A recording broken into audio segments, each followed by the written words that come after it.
الرحمن الرحيم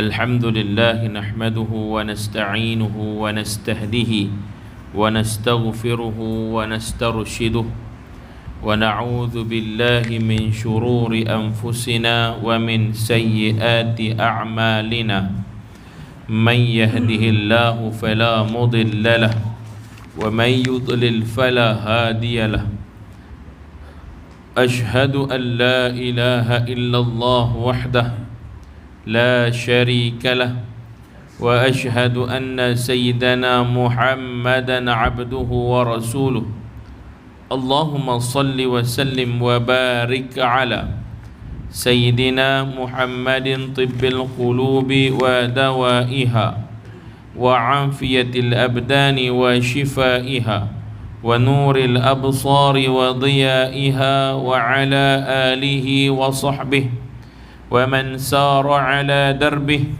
وعلينا وفيهم ومعهم برحمتك يا أرحم الراحمين أما بعد قال الله تعالى في كتابه الكريم بعد أعوذ بالله من الشيطان الرجيم بسم الله الرحمن الرحيم إذا زلزلت الأرض زلزالها وأخرجت الأرض أثقالها وقال الإنسان ما لها يومئذ تحدث أخبارها بأن ربك أوحى لها يومئذ يصدر الناس أشتاتا ليروا أعمالهم فمن يعمل مثقال ذرة خيرا يره ومن يعمل مثقال ذرة شرا يره صدق الله العظيم. Alhamdulillah thumma alhamdulillah. Bersyukur kita kepada Allah Subhanahu wa taala dengan keizinannya, limpahan rahmatnya, taufiknya serta hidayahnya yang memberikan kepada kita kurniaan nikmat yang melimpah ruah, peluang yang masih lagi terbuka, masa yang masih lagi terluang, yang menunjukkan kepada kita kelapangan hidup dan mudahnya kita berada atas dunia ini dengan penuh rasa aman, rasa tenteram, tidak ada sesuatu pun yang mengancam kita melainkan ancaman daripada azab Allah Subhanahu wa taala. Tuan-tuan dan puan-puan rahmati Allah sekalian, insya-Allah malam ni kita nak masuk satu lagi surah baru. Kita berhenti hari tu tuan-tuan, tak salah saya 25 hari bulan 8, 25 hari bulan 5, 28 hari bulan 5 tahun 2023. Kita berhenti hari tu. Surah kita berhenti hari tu tuan-tuan ialah surah Al-Adiyat. Malam ni nak sambung balik dengan satu surah baru, surah Al-Zalzalah. Surah Al-Zalzalah muka surat 353. Tuan-tuan dan puan-puan rahmati Allah sekalian, apa itu zalzalah? Zalzalah, nak tengok ayat, tengok perkataan pun rasa boleh teka dah. Sesuatu yang zalzal artinya apa dia? Bergoncang. Sesuatu goncangan dipanggil zalzalah. Benda yang goncang itu dipanggil zalzalah. Surah ini adalah surah Madaniyah yang mengandungi 8 ayat. Surah Madaniyah yang maksudnya ialah dia banyak menceritakan tentang perihal akhirat, pembentukan satu hukum dalam surah Madaniyah, cerita tentang bagaimana berlakunya kiamat dalam Madaniyah, cerita bagaimana dalam itu berkaitan dengan hukum-hukum syarak dalam Madaniyah. Dan dia turun di kota Madinah, diturunkan di Madinah sebab dua fasa penerimaan wahyu Nabi. Satu 13 tahun berada di Mekah, kemudiannya 10 tahun tempoh masa di Madinah. Maknanya tuan-tuan, dalam tempoh 23 tahun ini Nabi SAW menerima wahyu dengan dua jalan. Ada dua tempat, satu Mekah, satu Madinah, mengikut waqi' dan zuruf. Apa itu waqi'? Mengikut keadaan setempat. Zuruf mengikut adat dan sesuatu tempat itu punya perihal. Tuan-tuan, Quran turun mengikut keadaan, mengikut hukum semasa pada masa itu, yang hukum itu relevan sehingga yaumul qiyamah, sampai kiamat dia relevan. Mungkin keterbatasan mungkin dalam hal-hal yang berkaitan dengan pemansuhan adat setempat. Contohnya seperti mana yang kita tengok adat perhambaan ini. Kan orang Arab ada adat perhambaan, ada sistem perhambaan. Jadi tuan-tuan, cara menghapuskan sistem perhambaan dengan cara berperingkat. Quran tak main terus kata apa? Pengharaman penghambaan, tidak. Tetapi Quran mengkafarahkan. Hukum datang mengkafarahkan, menggantikan balik dengan gantian. Jika buat salah, digantikan dengan kafarah, bebaskan hamba. Cara menghapuskan adat setempat. Yang keduanya, kalau tuan-tuan tengok, cara menghapuskan arak, cara nak mengharamkan arak. Boleh je Quran turun dengan cara sekaligus haram terus, mau tak mau kena ikut, boleh buat. Tetapi penurunan arak, oleh kerana pada masa tu tuan-tuan, arak ni ialah seumpama air mineral cap Sea Master yang duduk dekat dalam masjid kita tuan-tuan. Tapi kita tak pakai Sea Master, kita pakai Barari, jarang jumpa. Tuan, Sea Master yang biasa masjid-masjid dia beli Sea Master. Sea Master tuan-tuan, yang kecil tu rasa lain macam. Hak besar tu boleh lah, mineral rasa okey. Yang kecil tu saya tak tahu sebab apa dia rasa semacam kan. Rasa macam payau lain macam rasa. Dia pahit-pahit sikit kan. Tapi ada orang kata pula, saya suka Sea Master, rasa macam yak nyok. Aduh, saya tak tahu lidah yak nyok ke mana tahu. Tapi tuan-tuan, sampai tahap macam tu penggunaan arak pada masa tu, nak menghapuskan sekaligus menjadi satu benda yang sukar diikuti. Allah lebih maha mengetahui keadaan hamba ni. Jadi dia buat apa? Apa yang dibuat? Hukum turun bitadarrujin, dengan cara berperingkat. Satu dia main ayat suruh buat apa? Suruh dielakkan arak. Wa antum la taqrabus salah wa antum sukara. Jangan kamu menghampiri solat ketika mana kamu ini dalam keadaan mabuk. Solat ada 5 waktu. Senggang antara solat ni dekat-dekat. Melainkan isyak Nabi subuh lah, lambat sikit. Yang lain mau dekat-dekat. Subuh Nabi Zuhur pun tak jauh mana. Time tu dia tak lepas subuh tunggang tu kot. Tak boleh, perut pagi-pagi tak boleh kena dah lah. Kena roti ke, capati ke kuih lah. Tak boleh kena pagi-pagi. Tak boleh. Bila nak minum? Sehari tengah hari kita buh lah. Tengah hari pula nak bubuh, nak lepas zuhur kita bubuh lah. Lepas zuhur nak bubuh pula.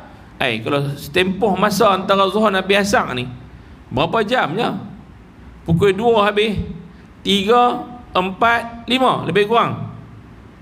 Pukul 5 nak asak pula. Dan ke mabuk kita hilang? Mabuk tak ada hilang sebab ayam ni kau lah. Oh gitu, tak boleh mabuk lah. Tak boleh mabuk lah. Jangan mabuk lagi lah. Bila? Sehari lepas asak lah. Lepas asak, lepas habis kerja rumah, kita pergi buh lah. Nak buh pula lepas asak, happy hour. Happy hour tu daripada buh kan kat signboard kan, happy hour. Apa junk apa ni, apa bucket bucket happy hour. Ni kira happy hour lah. Tiger ke apa ke dia buh happy hour. Nak buh pula lepas asak Nabi Maghrib pukul 5, 6, 7 tak dan lah. Lagi tak dan. Kalau buh time ni buh tiger apa tak dan pula. Mabuk pula lagi, kita pening, tak boleh semayang pula. Oh kalau gitu kita buat lepas maghrib Lepas maghrib elok sikit, tak panas. Lepas maghrib ni isyak lagi dekat, tak boleh. Lebih lepas isyak lah. Nak lepas isyak pula, buh lepas isyak. Buh lepas isyak kita tak dan, mengantuk dah. Tuan-tuan, nak abang kata apa? Nabi ajak pula bangun tengah malam, suruh semayang malam. Nak semayang malam pula tak boleh minum arak lagi. Dan akhirnya tuan-tuan, oleh kerana kebiasaannya minum arak jadi macam minuman biasa, makan roti pun dengan arak, tetamu mai pun jamu arak, jadi biasa. bila tiba-tiba dihentikan dengan cara solat. Ini tujuan solat.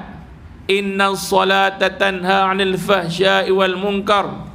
Sesungguhnya solat itu akan menghalang kamu daripada membuat perkara keji dan mungkar.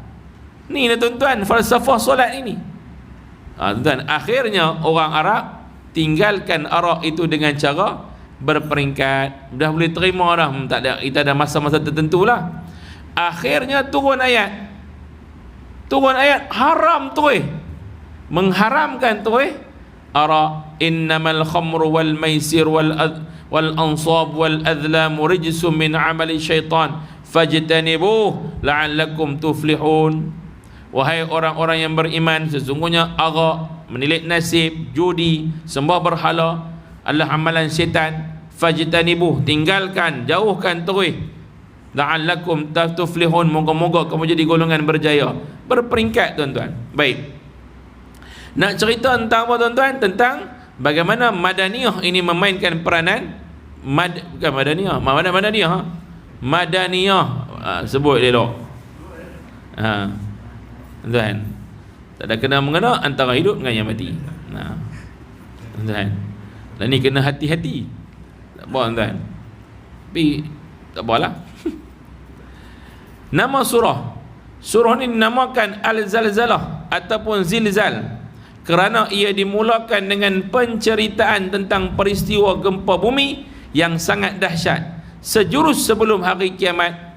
Sebelum berlakunya hari kiamat kelak, akan berlaku satu gegaran gempa yang bukan dirasai oleh hanya negara-negara dalam lingkaran api Pasifik, tapi seluruh dunia akan mengalami gegaran yang maha dahsyat.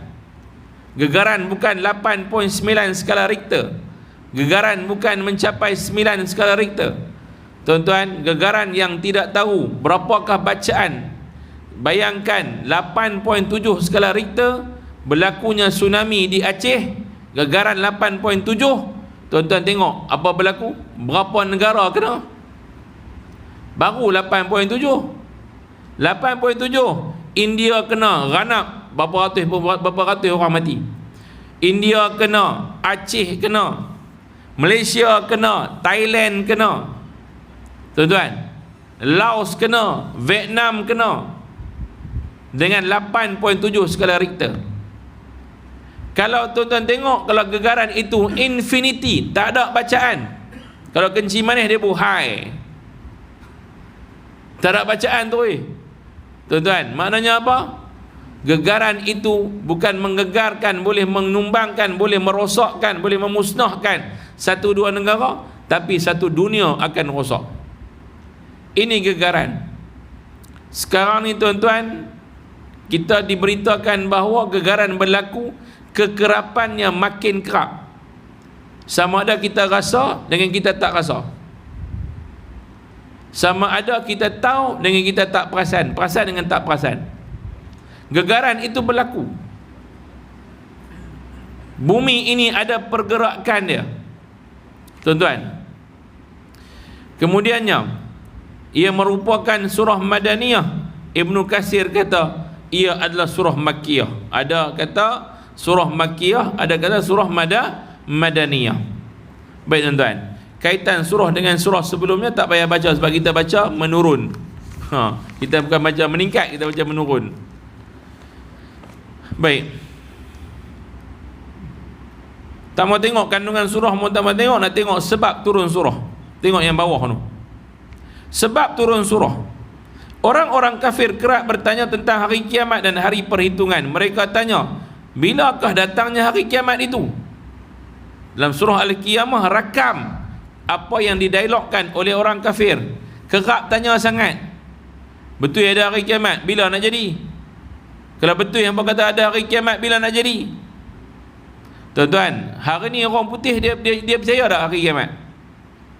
Orang putih percaya, Kristian percaya, Yahudi pun percaya. Orang agama apa? Orang apa? Penduduk bukan Madian, yang hari itu Mayan, kaum Mayan Afrika kan? Amerika Selatan. Orang Mayan 2012 dia kata dah habis lah. Kalender hidup dia habis 2012. Dia buat cerita 2012 nak menunjukkan, kata kalender habis tahun 2012, hari kiamat bakal berlaku. Dia pun percaya adanya hari kiamat, tapi dia adaptasikan dalam bentuk filem. Hari ni kalau tuan-tuan tengok video-video ustaz-ustaz kita ceramah berkaitan dengan kiamat, dia melatar belakang video semua 2012 punya cerita. Perasan tak?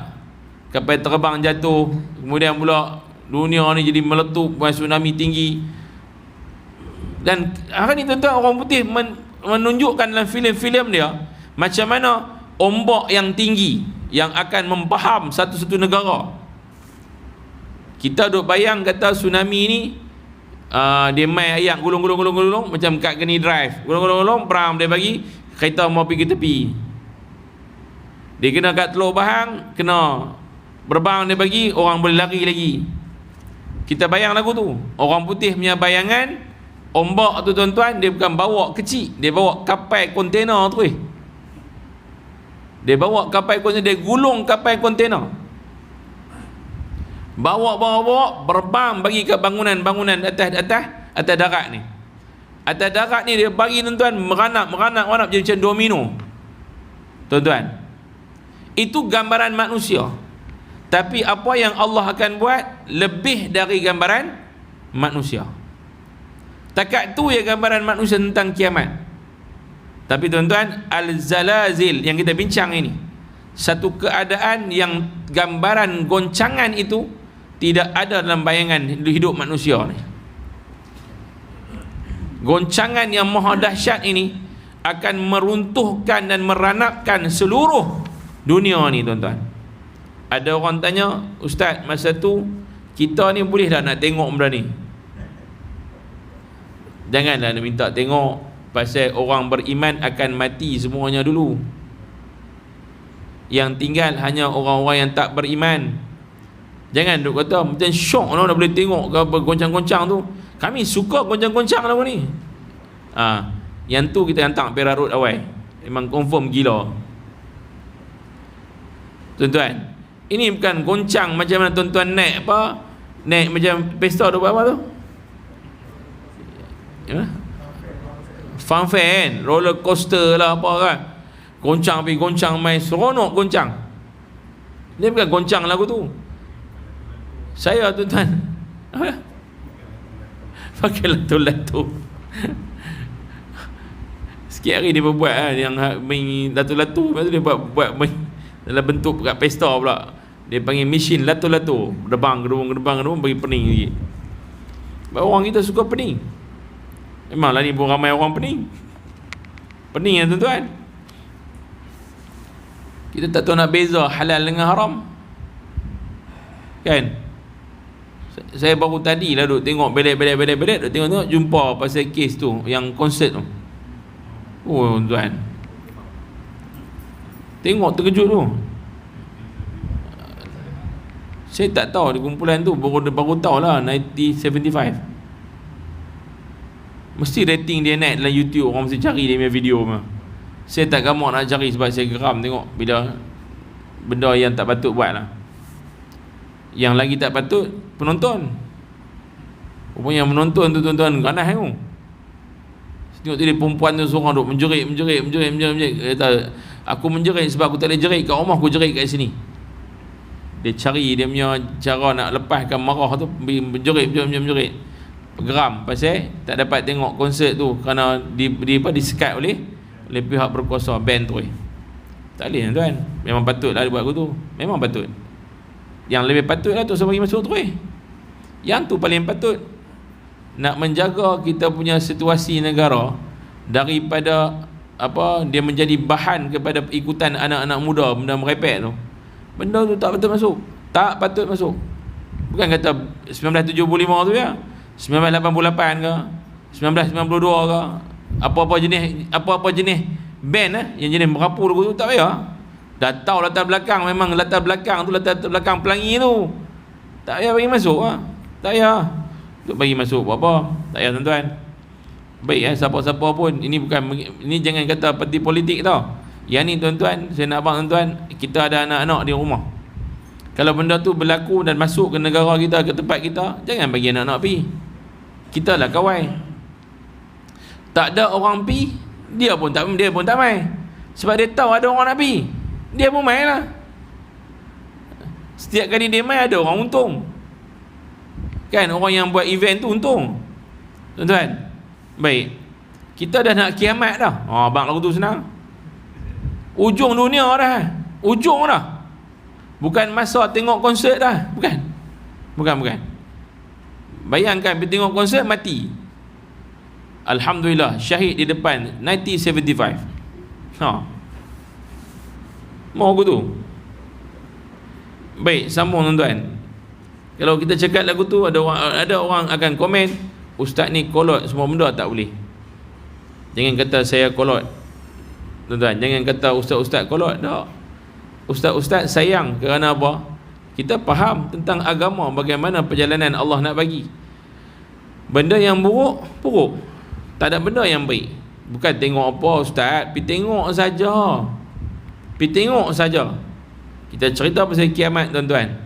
Kita tak mau tengok kiamat ini berlaku depan kita, sebab kita orang beriman. Kita orang beriman, kita orang baik. Bila orang beriman lagi soleh ni, tuan-tuan, dia tak perlu tengok ini semua. Allah tak izin, sebab Allah kasih kepada orang beriman ini. Kerana apa yang berlaku pada hari kiamat adalah satu azab. Satu azab yang azab itu disediakan kepada orang bukan orang yang beriman. Dia kena pada orang yang tak beriman. Jadi jangan dia buat perli-perli main. Jangan dia buat main-main. Kalau ada time tu pun syok, boleh tengok macam mana matahari jatuh, macam mana bintang-bintang berguguran. Duk dengar cerita saja, tak tengok pun. Tak payah tengok. Itu bukan benda yang boleh ditengok. Itu bukan masa nak tengok. Quran dah kata, ada hadis dah kata dah, bahawa pada hari itu pencuri duduk depan harta yang keluar daripada perut bumi. Si seorang yang memutuskan tali silaturahim, tengok harta keluar daripada bumi. Seorang yang bergaduh, seorang yang pencuri, seorang pembunuh berdiri, nampak harta keluar daripada perut bumi, sebab semua benda dimuntahkan. Kesemuanya hanya dapat pandang saja harta tersebut. Semua kata apa? Punca benda ni lah aku menyebabkan aku hari ni jadi orang pendosa, yang menyebabkan aku terpaksa jawab depan Allah tentang bagaimanakah pada hari nanti nak jawab depan Allah tentang keadaan aku yang memutuskan tali silaturahim. Gaduh pasal harta. Aku akan diperlihatkan nanti, kerana benda ni lah menyebabkan aku bunuh orang. Bergaduh antara negara pasal merebut harta yang duduk dalam perut bumi. Perang, tuan-tuan. Bunuh habis, walaupun bi ghairil haq, bunuh dengan tanpa hak. Tuan-tuan, rancang pembunuhan adik-beradik kerana merebut harta. Santau orang sampai mati orang. Tuan-tuan tahu tak, ada akta, ada undang-undang tentang undang-undang menyihirkan orang. Sihir itu ada undang-undang. Jika sabit kesalahan, tuan, ada undang-undang dia. Kalau di Indonesia ada, di negara Arab ada, tentang undang-undang menyihirkan orang. Tuan-tuan ada. Perundangan itu dibuat sebab apa? Kerana ada orang sampai tahap gamak sihir sampai mati. Jadi dia kena ada, tak tahulah macam mana perundangan itu dijalankan, wallahu a'lam. Nak menunjukkan apa, tuan-tuan? Orang akan buat apa saja untuk memuaskan hati, dan juga apa yang dia nak dapatkan dicapai. Baik, tuan-tuan, sambung.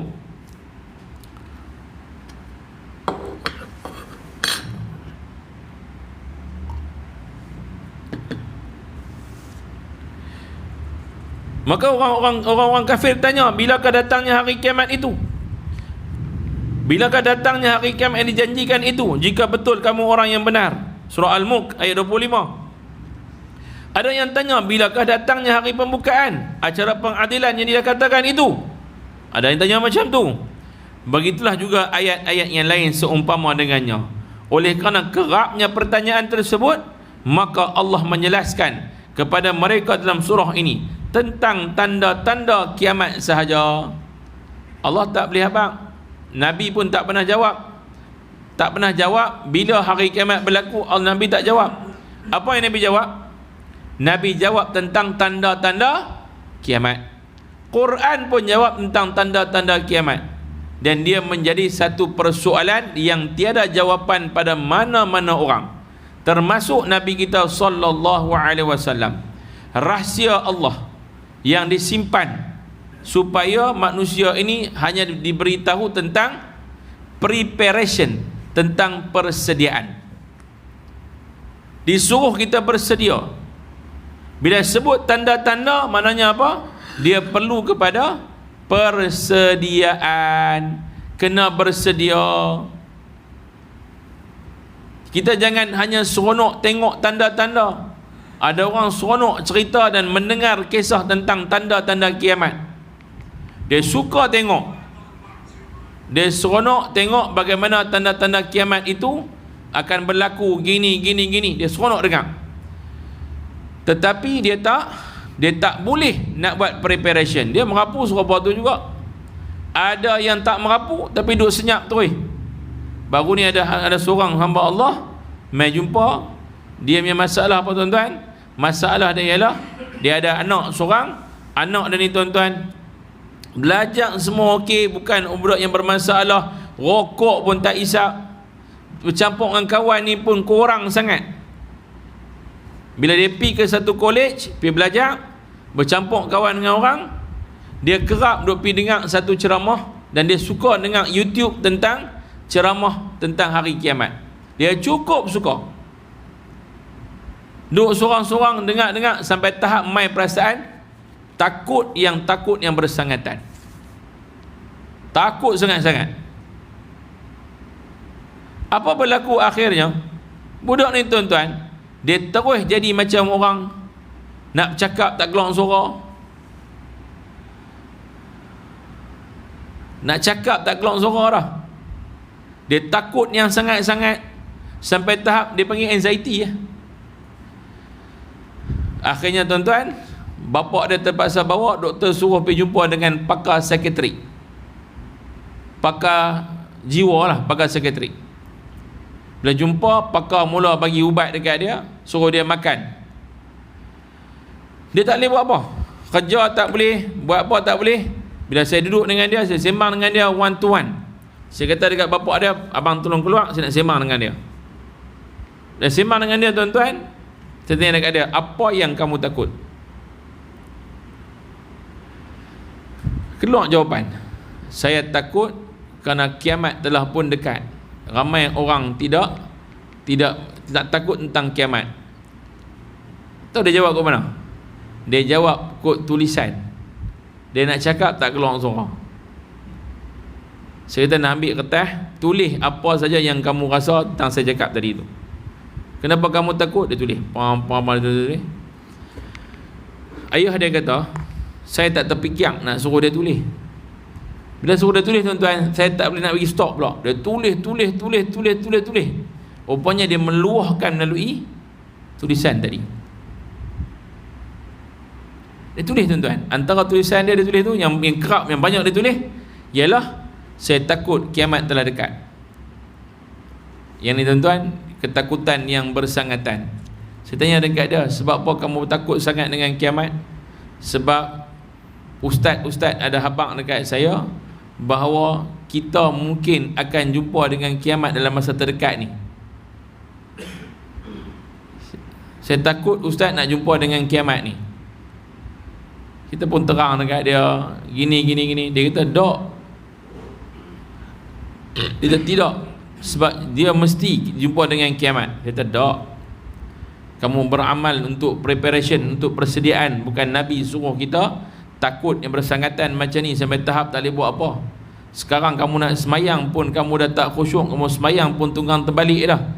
Semayang zuhur buat 2 rakaat, dia ingat 4 rakaat. Dia main jadi macam sewel tu.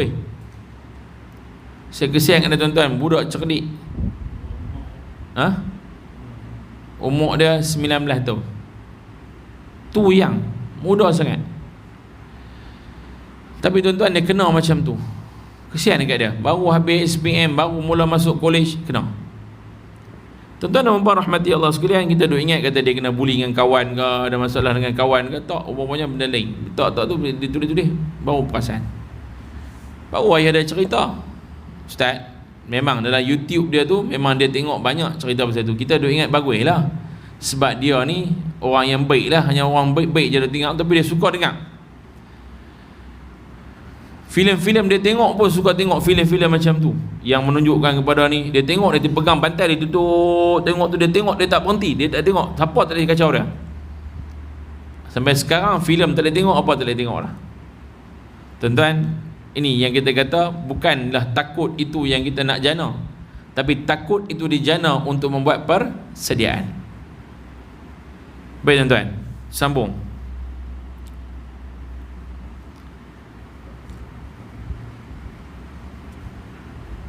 Oleh kerana tuan, habis apa kelebihan surah ini? Kita tengok terus kepada kelebihan surah ini.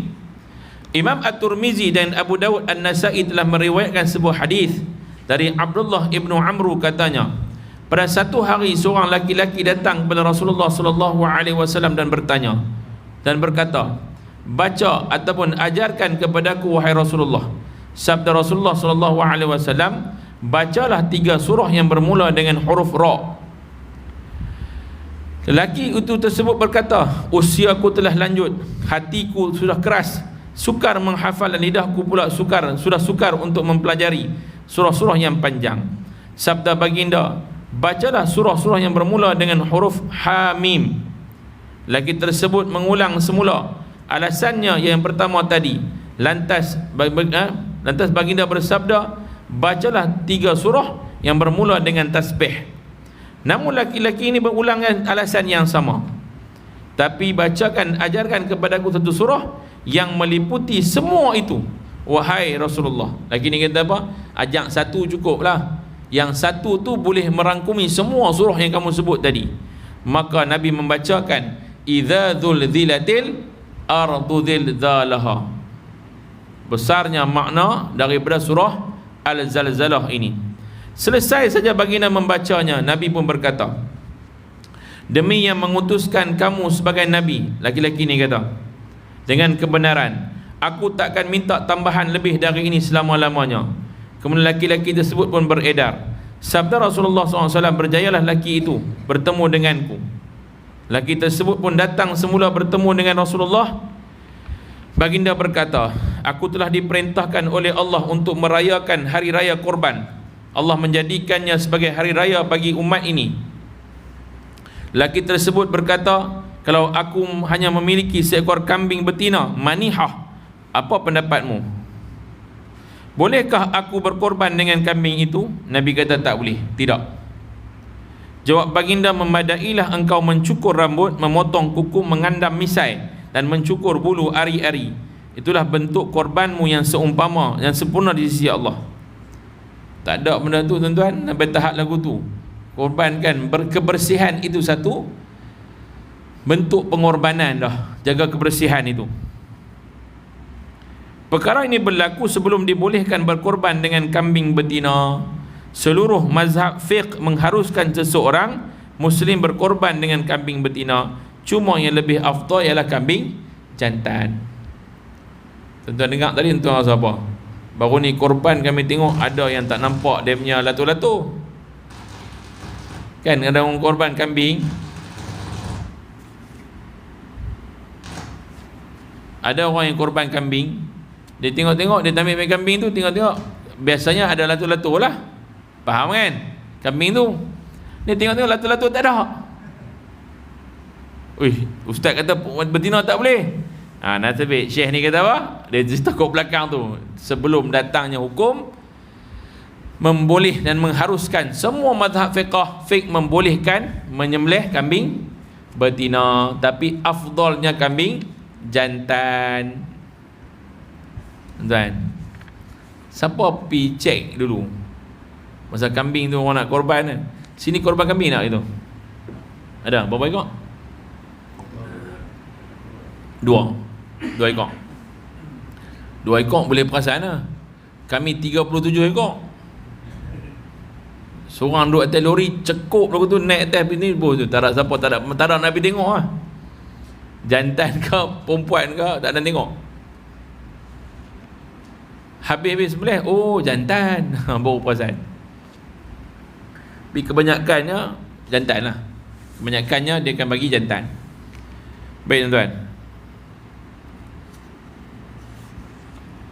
sambung balik.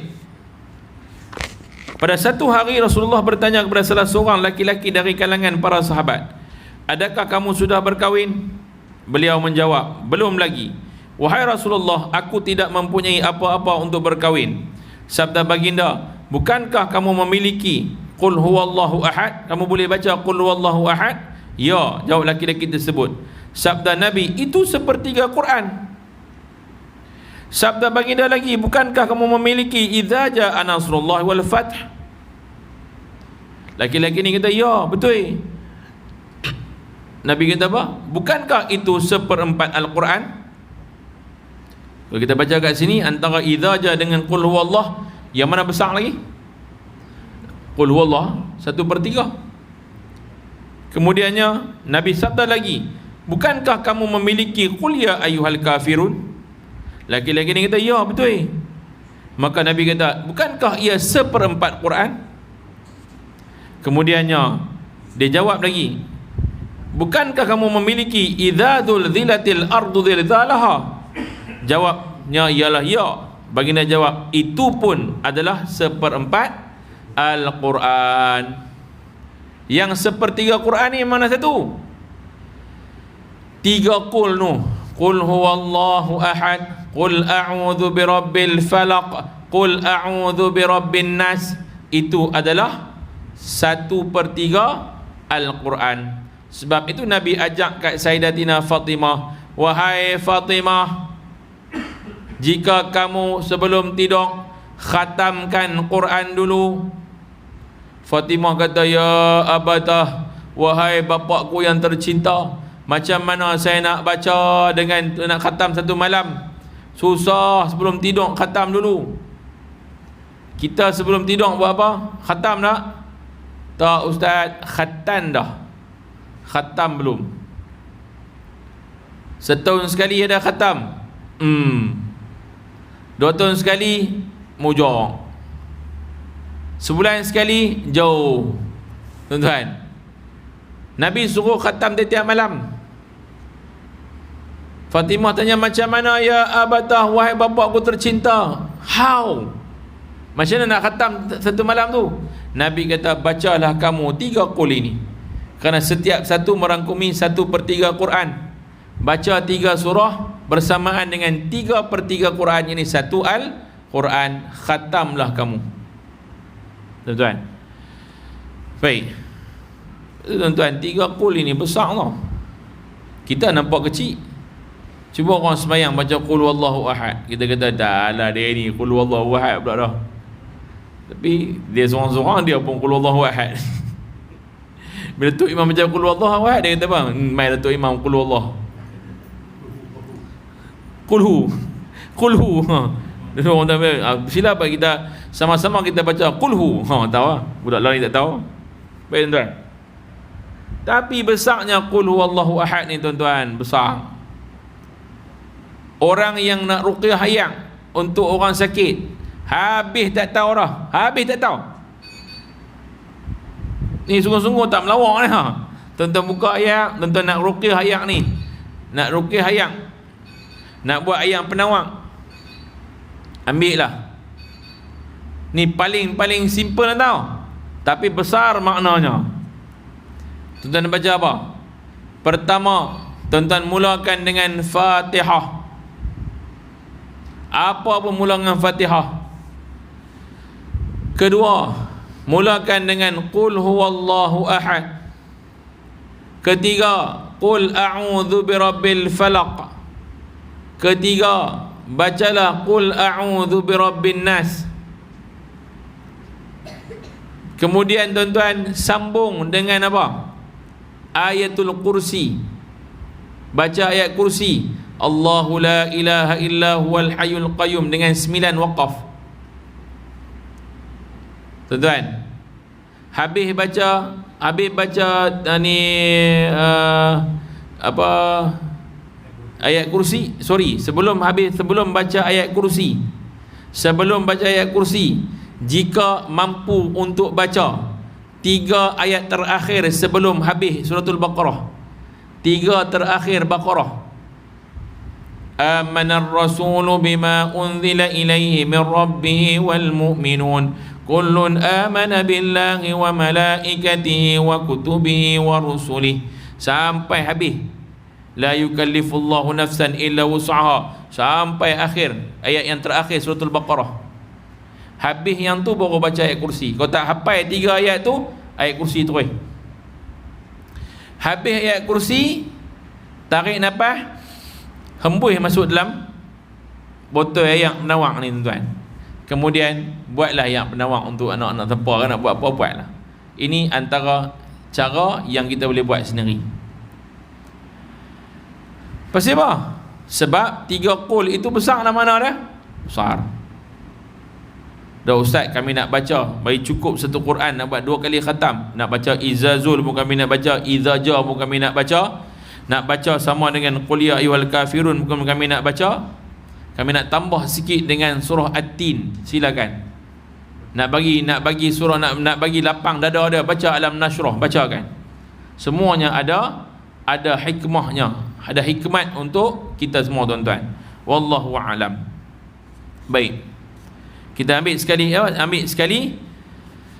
Maka Nabi kata apa dia? Itu pula adalah seperempat Quran. Jadi pilah kahwin. Boleh tak boleh? Hadis ini menjadi satu hukum. Mas kahwin, nak mas kahwin tu, dia panggil mahar kahwin tu.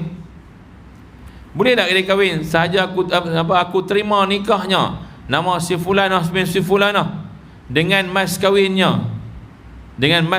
ialah hafalan Quran 30 juzuk aku kepada dia. Boleh tak mahar? Dia hafal 30 juzuk, mas kahwin dia ialah dituntut oleh ahli keluarga si isteri, ialah maharnya ialah sila baca, khatamkan 30 juzuk depan pak mentua, kemudian itulah mahar kamu. Boleh tak? Boleh. Tuan-tuan nak tu cari menantu, siapa nak kahwin dengan anak saya free percuma, maharnya ialah kamu khatamkan hafalan kamu depan saya 30 juzuk. Kalau sekarang kita minta lagu tu agak-agak anak kita tua cerok dapur lah, nak cari bukan senang lah. Sebab Quran ni hafal dia senang, nak mengingati dia susah. Nak ingat dia tu. Baik tuan-tuan, ada orang kahwin dengan mahar dia senaskah Quran. Siapa nak try boleh Nombor 2. Apa lagi Nombor 2, mahar dia ialah Quran. Dia banyak cantik. Kalau saya boleh kahwin boleh, tapi mahar dia ialah Quran. Oh tuan-tuan, ada orang bagi, ada duit tak mau, apa tak mau, Quran. Ada orang dia bagi mahar buku yang dia tulis. Dia tulis buku, perempuan tu kata tulis satu buku bagi siap, kemudian jadikan dia mahar perkahwinan kita. Dia tu pun tulis buku, buat mahar perkahwinan. Boleh. Mana kahwin ni senang ke susah? Senang lah. Yang bagi susah siapa dia? Bini bagi susah. Bini bagi susah. Tapi tadi di masjid hari ni kita membuktikan kahwin tu mudah. Hari ni kita tak blast lagi lah. Kita buat macam mana tuan-tuan? Hari ni ada akad nikah di masjid. Kita buat package di masjid tuan-tuan. Package apa? Package kahwin terus, kenuri terus, angkat nikah, kahwin terus dalam walimah terus, buat kenuri terus dalam dewan kita. Muat 120 orang makan. Jalan makan serentak, jadi macam hotel pula tuan-tuan. Makan serentak dengan bunyi, dengan muzik, dengan apa semua, dengan selawat semua siap tuan-tuan.